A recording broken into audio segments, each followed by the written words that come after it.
আজ হয়তো একটা ভুল বলে ফেলছি, মিথ্যা বলে, হতেই পারে, কিন্তু লাগাতার মিশা কথা কথা বুঝছেন নি আমার কথাটা? প্রত্যেকদিন মিশা কথা, প্রতিদিন বুঝি মানুষের সুদ খায়, প্রতিদিন বুঝি ওজনে কম দেয়, প্রতিদিন বুঝি কাস্টমারের ঠকা। এটা কি মুসলমান? এ কেমন ধরনের পাপী? 30 বছর বুঝি প্রত্যেক দিন টেলিভিশন চলবে আপনার ঘরে, প্রতিদিন আপনার ঘরে নিয়ম মাফিক নাচ গান নর্তকের ছবি চলবে। আপনাদের আখিরাত নাই? আপনার বিবি বাচ্চার আখিরাত নাই? তো এরা মরলে কোথায় যাবে? এদের পরিণতি কি হবে?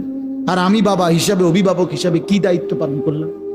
খাট পালং আর সোফা, ফার্নিচার, কাঁচের প্লেট আর নুনের বাটি, এটাই ছিল জিম্মাদারি না?